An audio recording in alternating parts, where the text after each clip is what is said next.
को करिकुलर की इस क्लास में आप सभी का स्वागत है। बीए, बीकॉम और बीएससी थर्ड सेमेस्टर का 10 फरवरी को जो मॉर्निंग शिफ्ट में पेपर हुआ था, ओनली फॉर गर्ल्स का था, उसमें हमने कल की वीडियो में 1 से लेकर 53 क्वेश्चंस को सॉल्व किया था। 1 to 53 क्वेश्चंस को हमने सॉल्व किया था। आज की वीडियो में हम, जैसा कि आप सभी का रिक्वेस्ट आ रहा है बार बार कि सर आगे के क्वेश्चंस को भी सॉल्व करवाएं, तो आज की वीडियो में हम 54 से लेके 100 क्वेश्चंस को अटेम्प्ट करेंगे और उनके आंसर को देखेंगे। तो आप सभी अपना क्वेश्चन बुकलेट निकाल लें और आंसर के लिए तैयार हो जाएं। यहाँ पर जो मेरे पास सीरीज है वो सीरीज आर है, तो अगर जिसके पास आर की सीरीज है उसके लिए कोई प्रॉब्लम नहीं है, वो सीधा 54 नंबर का क्वेश्चन खोल के साथ में मैच करते चलेंगे। अगर किसी के पास आर के बजाय पी क्यू एस है तो वो क्वेश्चंस को देख लेंगे, थोड़ा सा आगे पीछे हो सकता है, तो वीडियो को पॉज कर करके बार बार आगे पीछे करके देख के अपने आंसर करेक्ट कर लेंगे, आंसर मैच कर लेंगे। तो स्टार्ट करते हैं। आज का हमारा पहला क्वेश्चन है क्वेश्चन नंबर 54। कौन पर्यावरणीय चिंता नहीं है? कौन पर्यावरणीय चिंता नहीं है? तो अगर आपने ध्यान से थोड़ा सा भी पढ़ा होगा इस क्वेश्चन को तो आपको आंसर इसका पता होगा कि ऊपर के सभी पर्यावरणीय चिंता से संबंधित है। विकास कोई पर्यावरणीय चिंता नहीं है, विकास तो अच्छी बात होती है। क्वेश्चन नंबर 55, अजैविक को भी कहा जाता है। अजैविक को भी कहा जाता है, तो अजैविक को और क्या कहते हैं?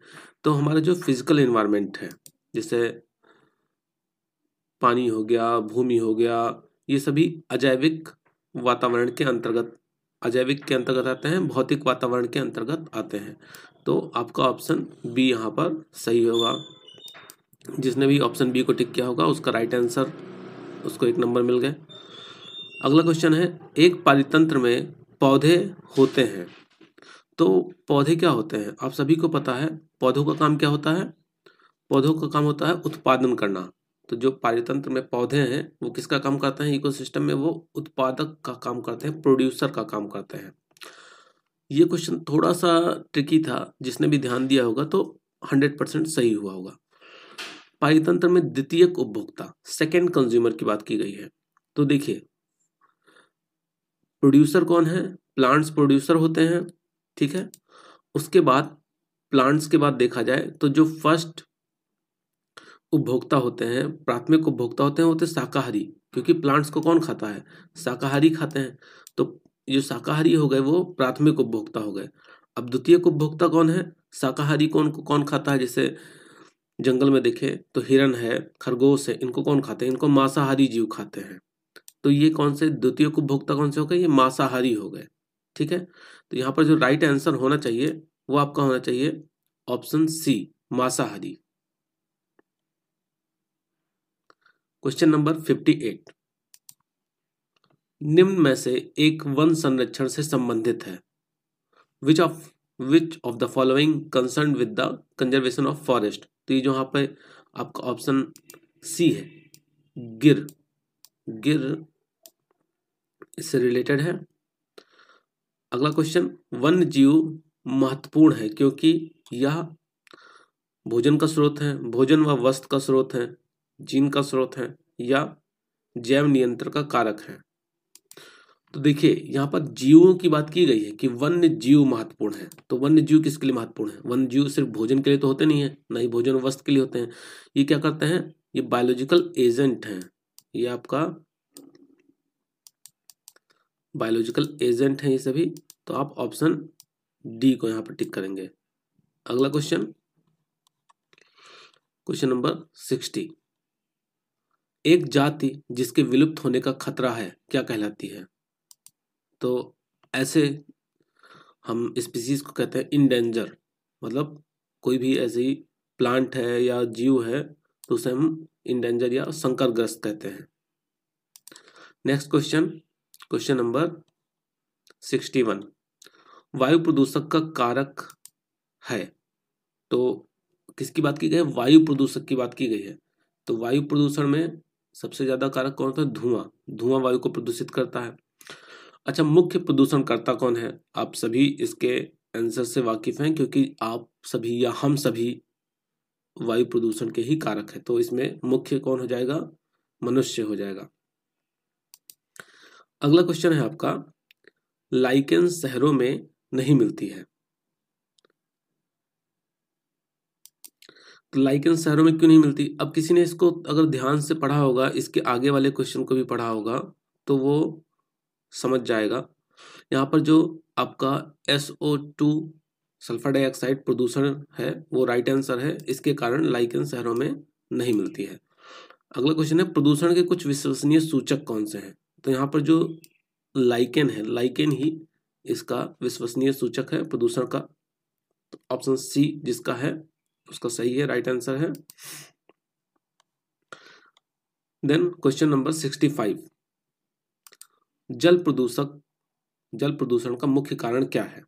जल प्रदूषण का मुख्य कारण क्या है? तो इसका मुख्य कारण होता है जो इंडस्ट्रियल वेस्टेज होता है, औद्योगिक कूड़ा कचरा होता है, वो इसका सबसे प्रमुख कारण होता है। DDT एक है। DDT क्या है? तो DDT एक अजैव निम्नकरणीय प्रदूषक है। तो आप ऑप्शन सी को जिसने भी टिक किया होगा वो सही है। अब अगर किसी का R सीरीज है तो R सीरीज में देखे वो लगातार C सही होता है। तो कई बार कंफ्यूजन में बच्चे सोचते हैं कि यार इतनी बार C सही हो रहा है, कहीं मेरा कोई क्वेश्चन गलत तो नहीं है, इतनी बार C कैसे लगातार सही हो सकता है, या इतनी बार A कैसे लगातार सही हो सकता है। बट अगर आपको कॉन्फिडेंस है तो आप उसी पे टिक करिए। जल व मृदा प्रदूषण का मुख्य स्रोत है। जल व मृदा प्रदूषण का मुख्य स्रोत क्या है? तो ये सभी कृषि उद्योग, खाद्यान्न, ताप बिजली घर, ये सभी जल और मृदा के मुख्य प्रदूषण के अंतर्गत आते हैं। लवणीकरण होता है तो अत्यधिक खेती के कारण भी होता है और खराब अपवाह के कारण भी होता है, यानी यहाँ पर ऑप्शन सी आपका सही होगा, 68 का सी। क्वेश्चन नंबर 69, जल प्रदूषण का कारण क्या है? जल प्रदूषण का कारण, अभी देखिए पीछे भी ये क्वेश्चन पूछा गया था, फिर यहाँ पर पूछा गया है जल प्रदूषण का कारण क्या है। तो जल प्रदूषण का कारण क्या होता है? जो ये औद्योगिक बहिस्राव होता है, ये सबसे ज्यादा जल प्रदूषण का कारक होता है। धूल के मुख्य प्रभाव का एक कारण है। धूल के मुख्य प्रभाव का एक कारण है। तो धूल का जब मुख्य प्रभाव होता है तो पत्तियां मुड़ जाती हैं आपस में, कुंडलित हो जाती हैं आपस में, फोल्ड हो जाती हैं, कॉलिन ऑफ लीव। ऑप्शन सी सही होगा यहाँ पर। नेक्स्ट क्वेश्चन, जेट जहाज से निकलने वाला मुख्य वायु प्रदूषक कौन सा है? जेट जहाज से निकलने वाला मुख्य वायु प्रदूषक कौन सा है? तो ये फ्लोरोकार्बन, यहाँ पर कार्बन फ्लोरोकार्बन होना चाहिए, क्लोरोफ्लोरोकार्बन, बट वो पूरा नहीं लिखा है, फ्लोरोकार्बन लिखा है। तो आप ऑप्शन बी को टिक करेंगे, या जिसने भी बी टिक किया होगा उसका आंसर सही है। नेक्स्ट क्वेश्चन, नई दिल्ली के वाहनों से कौन सा रेचक प्रदूषक नहीं निकलता है? तो दिल्ली में जो वाहन चलते हैं उनसे राख नहीं निकलता है, फ्लाई ऐश नहीं निकलते हैं। ऑप्शन बी सही है यहाँ पर। क्वेश्चन नंबर 73, मुख्य वायु प्रदूषक है। तो जो मेन एयर पॉल्यूटेंट है वो आपका होता है CO। कुछ बच्चों ने CO2 लगा दिया होगा, नहीं, लेकिन ये CO है, carbon oxide, not carbon dioxide. मुख्य अथवा सर्वाधिक वायु प्रदूषक होता है। मुख्य अथवा सर्वाधिक वायु प्रदूषक ये होते हैं ऑटोमोबाइल, रेचक तथा उद्योग के रसायनों से। ऑप्शन सी यहां पर सही है। क्वेश्चन नंबर 75, प्रदूषक का पहला तथा सर्वाधिक प्रभाव पड़ता है। प्रदूषक का पहला तथा सर्वाधिक प्रभाव पड़ता है, तो ये पड़ता है एक स्थान की प्राकृतिक वनस्पति पर, इसका पहला और सर्वाधिक प्रभाव पड़ता है। अब इस क्वेश्चन को देखें, इसमें पूछा गया कि पेड़ की कटाई घटाती है। अगर पेड़ की कटाई होगी तो वो किसको घटाएगी? तो वो घटाती है वर्षा को। पेड़ की कटाई वर्षा को घटा देगी, पेड़ नहीं रहेंगे तो वर्षा भी नहीं होगी।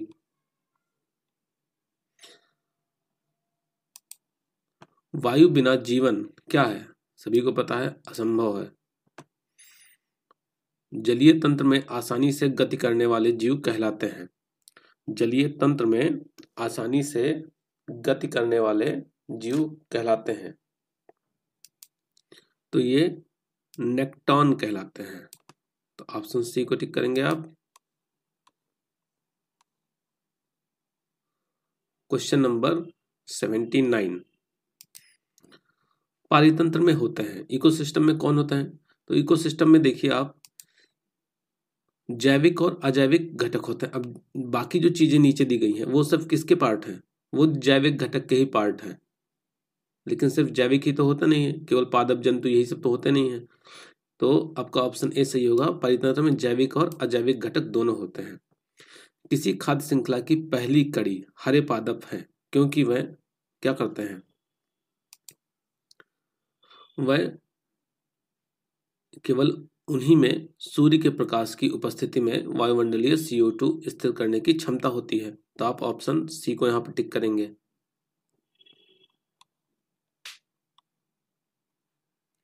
क्वेश्चन नंबर 81, प्राथमिक उत्पादकता के लिए निम्न में से कौन सी स्थिति सबसे अनुपयोगी है? अब प्राथमिक उत्पादक कौन होते हैं? जो पेड़ पौधे होते हैं वो क्या करते हैं? वो प्राथमिक उत्पादक में आते हैं। प्लांट्स, वो अपना भोजन सूर्य की रोशनी से, मतलब सूर्य की उपस्थिति में प्रकाश संश्लेषण की क्रिया द्वारा करते हैं। तो मान लीजिए कोई इंसान गुफा में, कोई पौधा गुफा में है, तो गुफा में वो सूर्य की रोशनी वहां मिलेगी ही नहीं, तो सबसे अनुपयोगी स्थान कौन सा हो गया? गुफा हो गया। जल चक्र को नियंत्रित करता है। जल चक्र को कौन नियंत्रित करते हैं? तो जैसा कि अभी हमने देखा था कि वर्षा कब होती है? जब पेड़ पौधे अधिक हो। तो जल चक्र को वन नियंत्रित करते हैं। क्वेश्चन नंबर 82 का बी होगा वन। घास स्थल इकोतंत्र में संख्या का पिरामिड होता है। तो घास स्थल इकोतंत्र में पिरामिड कैसा होगा? यहां पर जो पिरामिड होगा वो अपराइट होगा, सीधा होगा। तो 83 का आंसर बी सही होगा। और 84 का भी सदैव सीधा, यानी ऊर्जा का पिरामिड कैसा होता है? तो ऊर्जा का पिरामिड भी सीधा होता है। तो आप ऑप्शन ए को टिक करेंगे यहां पर, 84 का ए। नेक्स्ट क्वेश्चन, क्वेश्चन नंबर 85, पादप पलवक होते हैं। पादप पलवक कैसे होते हैं? तो पादप है तो जाहिर सी बात है ये स्वपोषी हुई होंगे। क्वेश्चन नंबर 86, पारितंत्र के दो घटक। पारितंत्र के दो घटक कौन से हैं? और यहाँ पर फिर वही सेम क्वेश्चन पूछ लिया गया है, पीछे भी पूछा गया था, यहाँ भी पूछा गया। तो ये जैविक और अजैविक दो घटक होते हैं। ऑप्शन सी सही होगा। 86 का फिर से देख लें, ऑप्शन सी यहाँ पर सही होगा। पारितंत्र में खाद्य स्तर कहलाता है। पारितंत्र में जो खाद्य स्तर है वो क्या कहलाता है? तो वो पोषी स्तर कहलाता है। वो क्या करता है? पोषण देता है, ट्रॉफिक लेवल कहलाता है। 87, 88 का खाद्य श्रृंखला के आधारीय जीव। अब आधार कौन से होते हैं? तो खाद्य श्रृंखला में आधार कौन से? जो अपना भोजन स्वयं बनाते हैं, पेड़ पौधे, क्योंकि उन्हीं के ऊपर सब डिपेंड है। तो यहाँ पर ऑप्शन आपका कौन सा सही होगा? बी, प्रकाश संश्लेषी पादप। निम्न में से कौन उर्वरक नहीं है? तो उर्वरक कौन नहीं होता है? यहाँ पर जो गैमेक्सिन है, आपने घर में भी अपने कई बार नाम सुना होगा, गैमेक्सिन। तो गैमेक्सिन क्या है? ये उर्वरक नहीं है, ये कीटनाशक के रूप में इसका यूज किया जाता है। तो आप ऑप्शन सी को टिक करेंगे, 89 का सी। अब यहाँ पर देखें क्या पूछा गया, सेम चीज। अगर आपने ध्यान दिया होगा, दोनों क्वेश्चन पढ़े होंगे, तो आपको आंसर दोनों का एक दूसरे से मिल जाएगा। निम्न में से कौन कीटनाशक नहीं है? कीटनाशक, अब यहाँ क्या पूछा गया था? कौन उर्वरक नहीं है?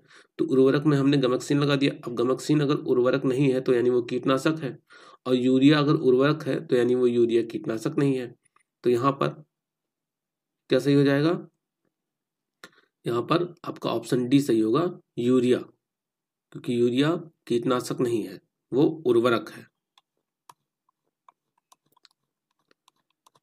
अगला क्वेश्चन, क्वेश्चन नंबर 92, निम्न में से कौन अधिकतम ध्वनि प्रदूषण का कारक है? निम्न में से कौन अधिकतम ध्वनि प्रदूषण का कारक है?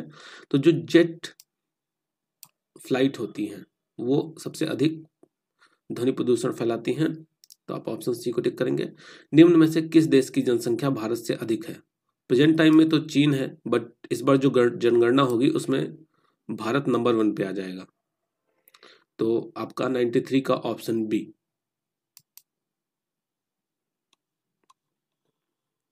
क्वेश्चन नंबर 94,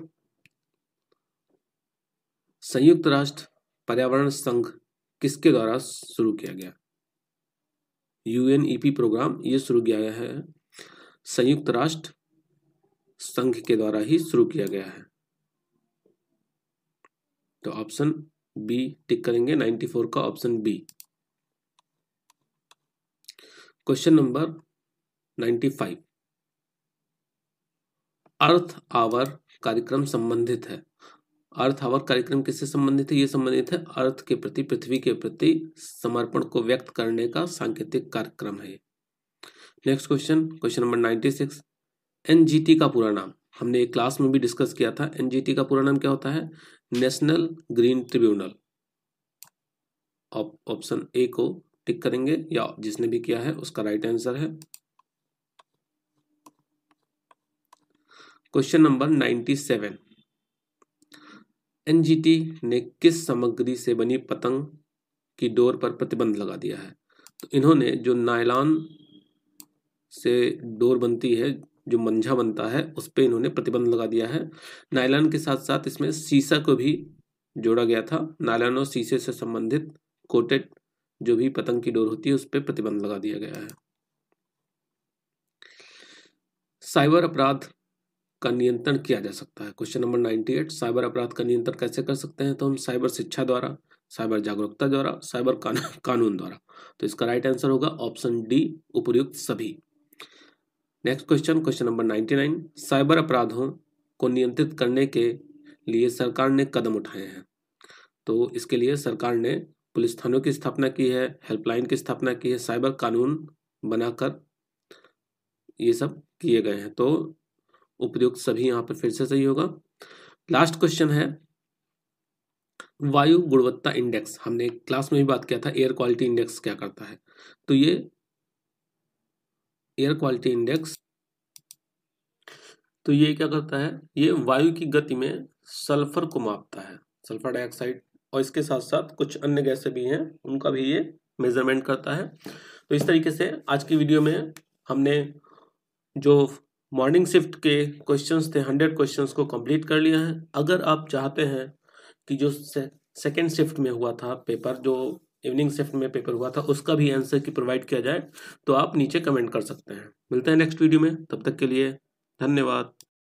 आपके इस चैनल पर अब तक सोशल साइकोलॉजी, समाज मनोविज्ञान, साइकोपैथोलॉजी या मनोरोग विज्ञान, बेसिक साइकोलॉजिकल प्रोसेस, सांख्यिकी, स्टैटिस्टिक्स, रिसर्च मैथोलॉजी, शोध अनुसंधान, इन सभी से संबंधित नोट्स के वीडियोस अवेलेबल हैं। इनके साथ साथ MCQ टाइप क्वेश्चंस भी, ऑब्जेक्टिव क्वेश्चंस भी, जिसमें सोशल साइकोलॉजी से रिलेटेड, एबनॉर्मल साइकोलॉजी से रिलेटेड, पर्सनालिटी मेंटल टेस्ट से रिलेटेड, स्टैटिस्टिक्स, सांख्यिकी से संबंधित, रिसर्च यानी शोध से संबंधित, गाइडेंस काउंसलिंग, परामर्शन एवं निर्देशन से संबंधित, इन्वायरमेंटल साइकोलॉजी और लास्ट में साइकोलॉजी प्रैक्टिकल से संबंधित कंप्लीट वीडियोस चैनल पर मिल जाएंगे। आपको इन वीडियोस के लिए सिर्फ यहाँ पर जो आपका वीडियो के नीचे टाइटल है, टाइटल के सामने आपको डिस्क्रिप्शन का एरो दिख रहा है, इस एरो पर आप क्लिक करेंगे, नीचे आपको सभी प्लेलिस्ट के लिंक प्रोवाइड हैं।